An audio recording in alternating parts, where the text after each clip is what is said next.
David DeGuzman inside the NBC4 Digital Center for the latest edition of the Digital Sports Roundtable, joined as always by our friends Whitney Harding and Joe Nugent.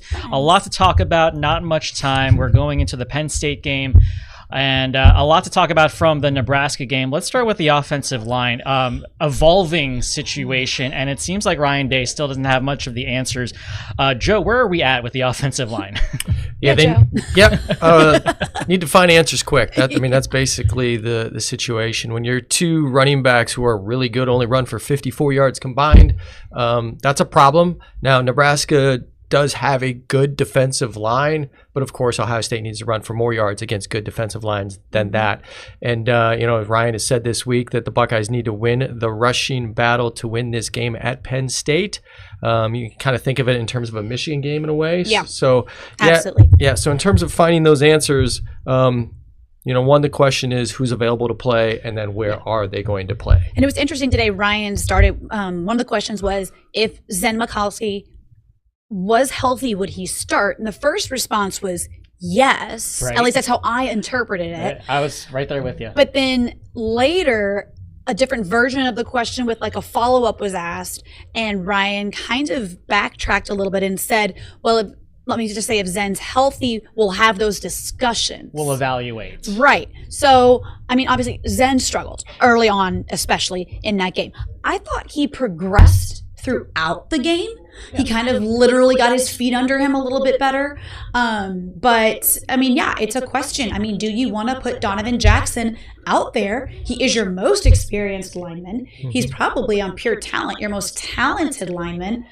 But then do you want to move him from left guard? Because then that completely changes if you want to run up the middle like your run scheme.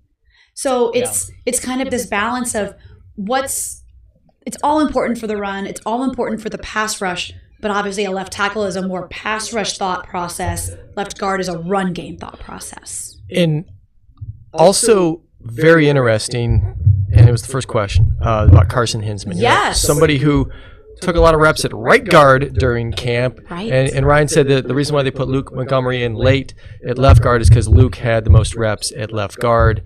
Wondering with a week of practice, if Donovan does move out to left tackle, is Carson the answer there? Somebody who started last year. Yeah, and Ryan did mention with Carson that the reason we haven't seen him much is because he's been taking most stuff at center, and obviously Seth is doing very well, which he is. I feel like every time they run a quarterback sneak, they get 3 yards. It's like, why aren't you can't run it every time. It takes away the fun. But I feel like that's a play that could be running more. Yeah.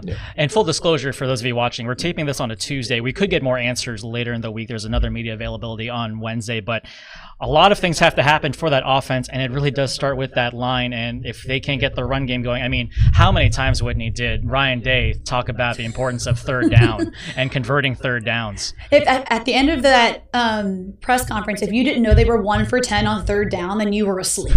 It was almost every answer. It clearly was, and it should bother him. 1 for 10 on third down is just atrocious. Not going to get the job done against Penn State. No, or against anybody almost. Mainly the reason they beat Nebraska was some great defensive specific plays, and the offense did make plays when they needed to, but Nebraska is a lot better this year than they have been, but you shouldn't be in that situation against a Nebraska. It's not all bad right now because that defense looked really good. That was probably one of the best defensive performances we've seen in quite some time. And it's funny how Ryan Day going into the Nebraska game said he was going to spend more time with the defense, and I think those results did play out. Now he has to spend more time with the offense. But Jim Knowles also said that this Penn State offense looks really different from it did last year. They are doing a lot of different things. It's going to be a big challenge. How do you think the Buckeyes look defensively going into this matchup? I'm most curious to see the fourth quarter. And I know the matchup is going to be different, facing an offense that shifts. And, of course, we don't know which quarterback. That's right. That's the other big thing. Yeah. And probably won't have that answer till kickoff on Saturday. Right. But, the deal is that as good as the defense has been the last few years in these big games, fourth quarter, it hasn't been as strong. And I think we all anticipate that this game likely comes down to the fourth quarter, and Ohio State's going to need the defense to come through in those situations. Yeah, and I think, of course, like David mentioned, we're doing this conversation on a Tuesday. We don't know about Lathan Ransom's situation yet. We may not know, kind of like the Penn State quarterbacks, until kickoff if he is going to play. But one thing that I did think was, of course, you want Lathan in there. He's not only an incredibly talented player, he is your leader in the back. I thought Jordan Hancock did a nice job. He came in, again, it's not Lathan, but that's not Jordan's position. And I was very impressed by Lorenzo Styles coming in and getting his first significant snaps at nickel. So at least there's a positive there, because I know safety depth was a concern. Yeah. We saw it play out, so that's good. But yes, Penn State is very different, and that's the challenge each week. And, it's also possible that they run into a lot of quarterback scrambles this week, a lot like last week with Dylan Raiola, by the way, for the Huskers. It's not Raiola? It's not. So I actually found his dad before the game. You did? I did. And I was like, hey, man, what's the deal? Because when you were with the Lions, it was Raiola. It was Raiola. What's going on here? And he's like, well, they also said I was 6'1" in the roster when I was in Detroit too, so that's wrong also. So he says, I can't believe it, but he says it's Raiola. So we'll go with that, because that's a good source. There's that NFL quarterback. I'm blanking on his name right now, but I guess for his entire NFL career, everybody was pronouncing his name wrong. And so I can't remember his name. It's going to come to me. He played for the Browns at one point, and I think it was when he came to the Browns, people asked, and he was like, well, I just didn't feel like correcting people. Huh. I'm like, oh, that happens more often than you think too. So somebody watching this is going to know exactly who I'm talking about, or as we keep going, I'm just going to shout it out. Yeah. One last thing before we go, we love a good storyline, and what better storyline than Will Howard coming back to the Keystone State to a program that he really wanted to play for when he was growing up. I got the chance to catch up with his old high school coach, Mike Milano from Downingtown West, and I said that Will Howard was one of the best players that he's ever coached, and like everyone in Southeast Pennsylvania, or really like anyone in that state, they would have killed to play for the Nittany Lions, but it just didn't happen. Seems like a broken arm when he was a junior may have played a role. We don't know if that was the direct cause, but it definitely didn't help his recruiting chances. I think he comes into this game with something to prove. And it's funny that Will Howard wasn't available on Tuesday when he usually is. I think he said all he had to say on Saturday after the Nebraska game. What do you think is the mindset of Will Howard going into this, guys?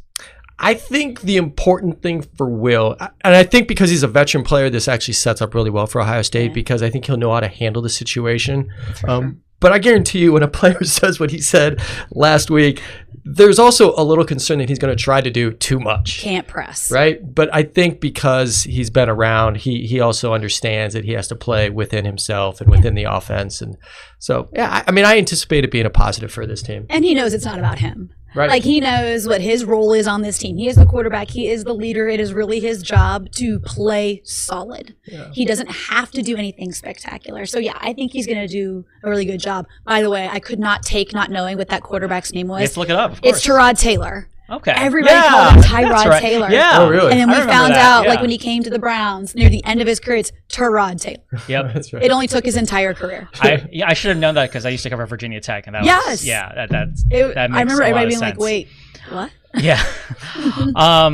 So I think, with Will, everything that you guys have said is right. I think he's very smart, and he knows how to get his offense on the same page. But I think just for him personally, I think you can tell if Ohio State does pull out the win, it's going to be extra special for him. Plus, he's going to have so many family and friends who are going to be there rooting him on. So, David, would you dare to say that it just means more? It's about who wants it more. People are kind of like, I hate that line, and I'm like, I get it. I've said it a couple times too. Who wants it more? So we'll see. I think both teams really want this one. Top 5 matchup, noon on Saturday. Looking forward to it. Joe, you are going to be there. Of course, we're going to have all the post-game coverage at 6 o'clock, and also, of course, on the Big Ohio Football Recap Show. That's all the time we have. For Whitney Harding, Joe Nugent, and David DeGuzman. We'll catch you later.